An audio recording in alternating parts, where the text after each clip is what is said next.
Hey everyone, welcome back to the shop. Gorilla Guitar Repair here, and this guitar on the bench over here has been causing quite a stir. It came in from a friend of mine, the other tech in the shop here, Ben. He gave it to me. He had gotten it from a friend of his who got it from a pawn shop who was going to restore it but never did. I thought it looked really cool, and I could tell that it wasn't just your average, made by Kay or Harmony or Silvertone or whatever it was, old guitar from the 50s. It's not a Gibson. It was copied from a Gibson back then by a furniture maker. Uh, this guy right here, MC Reis.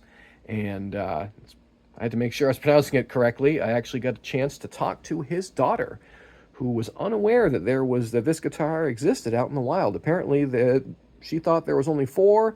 They think now that there is possibly 6, but she was unaware of this one. Could have come from a cousin. We don't really know, but she managed from a Facebook post on a local historical group, I think, for Woburn, Massachusetts. She managed to get in contact with me. I talked to her this morning. She was very nice, and we're going to get this thing as nice as it can be. So stay tuned. This is a very interesting guitar. Yeah, this is going to be fun. And see ya.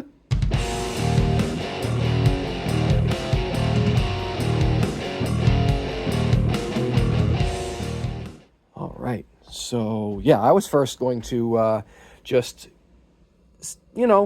set it up, keep it as a just a cool guitar to have.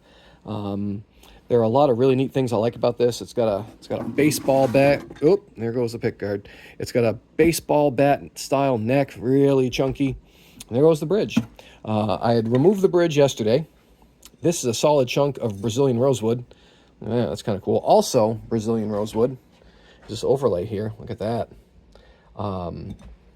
After speaking with Bernie, the daughter of Mr. Reis, that's a chunk of ham bone right there. I guess Mr. Reis was a cabinet builder that loved to play instruments and made these for his family members. And yeah, it looks very well made, actually. I was surprised at how sturdy it was. Normally with old guitars like this, the braces are all falling off, and it's full of that horrible old red crusty glue that I'm sure all you guys have seen.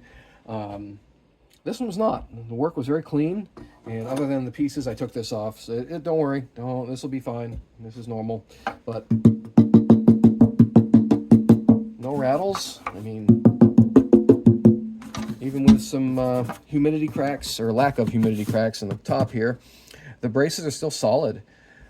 This neck joint is the weirdest thing that I've seen in a long time on a guitar.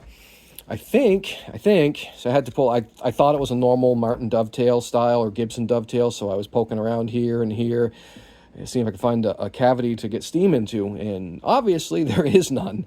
I think this is a giant mortise.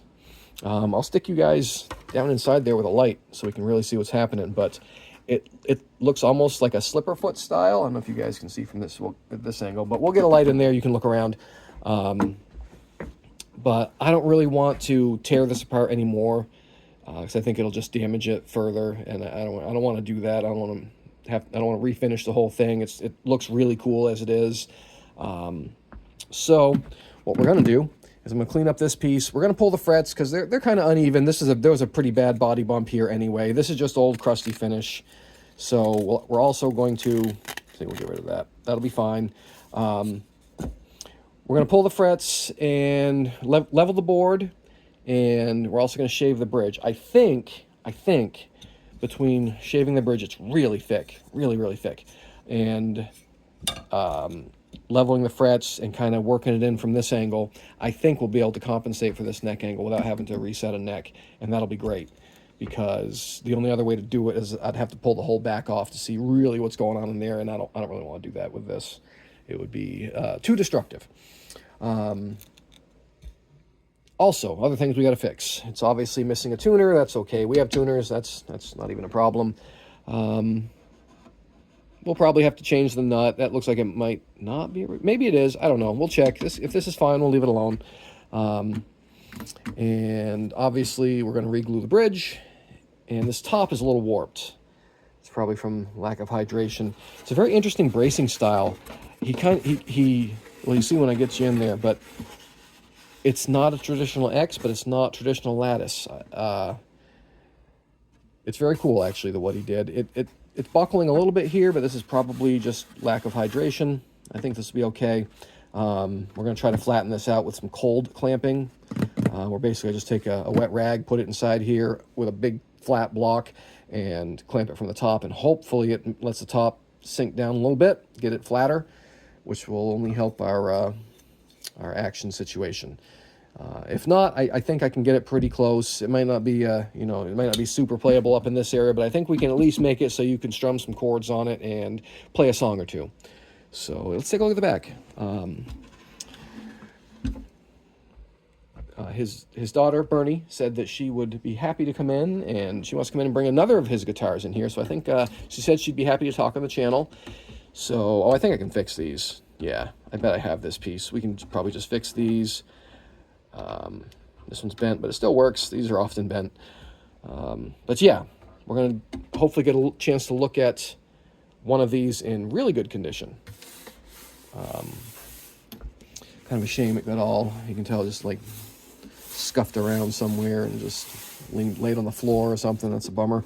And we'll fix things like this. The binding's a little bit separated there. That's not a huge deal. Get some glue in there. That'll be fine. I like the wood binding. That's hard to do. I mean, I've built 2 acoustic guitars so far, and wood binding's hard to do. Triple wood binding, look at that. That's really hard to do. And he did it very well. I guess Mr. Reis was a furniture refinisher and builder, and it's really cool to see his take on how to make a guitar work by basically just peeking inside and then kind of going and doing his own thing. I really respect that. That's kind of how I do my thing. Is I'll get inspiration from other things and then kind of figure out my own way. I wonder if he cut through this or someone refretted at some point. Interesting. Yeah, I can tell he wasn't a guitar builder, but he was a very skilled woodworker. This one, here's a little, and again, this isn't trash talk at all. It's very cool to see the thought process. We had noticed that this bridge, the saddle slot is too far forward for this style of bridge. Usually this would be a little further back and these bolts wouldn't be here. These generally would be out here if they were going to have them. And again, the saddle slot would be further back. When I got the bridge off, I noticed that right here, check it out, we'll zoom in. You can see that there are previous holes. So I'm wondering if this one wasn't a prototype, because this is my speculation. So I don't think this bridge has been off there before, because I don't see any other outlines. So I don't think somebody got this and corrected it, because nothing else has moved and the holes are still there for the screws. I think the measurement for the intonation wasn't quite right when he had the bridge down. And so I think he already had drilled string holes and probably had the bridge. He probably had it here, right? That's probably where it was originally. And then he realized that didn't work, and he didn't have enough. See, here, let me back up a little bit. When I have built acoustic guitars from scratch, what you often do is you shape the bridge, right? When I build a handmade bridge, I'll shape it and do everything except for the saddle slot. And then I put the bridge down on the guitar, and then I measure, and then I cut the saddle slot. I bet that's what he did, and he had the bridge here, and then he went to measure. Whoops, sorry. Let's swing back out so you're not like, there we go. I bet he had the bridge here originally, and he measured and realized that this slot would kind of land right at the very, very edge. Maybe he was using that as his measuring point, which also kind of lets me think this might have been the prototype or the first one, or because I've done these same things. I've built guitars and I've done these exact same things and made some of the same mistakes. It is, but it's not like it's just how it is. You figure things out as you go. And I think he did. I think he then said, okay, we will take this bridge and we'll set it right to the very edge of where those holes were to cover them, which is fine. This happens often, especially on new builders. And then he put that right about there, which is still a little too far forward technically, but it's not going to hurt anything. It looks kind of cool. And he added these, I bet, just to kind of, whoops, sorry, again, I'm looking at the guitar, not the camera. And then he's kind of centered these, probably to help take up space between here and here. You know, like that would have been a lot of open area. What I'm also going to do with this bridge, when I when I bring it down, I'm going to slot it. I'm going to add some slots here so it'll give good down pressure across the strings. That's another thing that guitar makers figure out after a while. New builders generally don't. And again, not any saying anything about the guy at all. This is amazing workmanship for not knowing how to build a guitar. I mean, we see people who work on guitars daily, and they'll bring in their home built projects, and it's just like, whoa. This is very good work, and it's really cool to be able to see somebody's, you know, the thought process of building one of these things. So we're gonna take this out back. I'm gonna sand this down a bit. We're gonna clean up all this. Obviously, I don't think I'm gonna do that in real time. That's just boring sanding. We are professional sanders. I'm gonna have shirts made like that. Gorilla Guitar Repair, professional sander. Right? Sound good? Brett, get on it. And then I'm gonna clean this up, get this back down, sand this up. This will be all nice and level. This looks ugly, but pay no attention. Yeah. But that's all gonna be boring sanding stuff. I will time lapse it all, and then yeah. I think the next talky talk bits is when we'll put this back down. We'll talk about that maybe, or not. We might just skip right to the end. Who knows? But I hope you guys like this video, and let me know what you think. If you've ever heard of, if you're in the Massachusetts area, if you remember these guys, again, Bernie or Bernadette, she was very, very nice, and yeah, I look forward to seeing the other version of this guitar.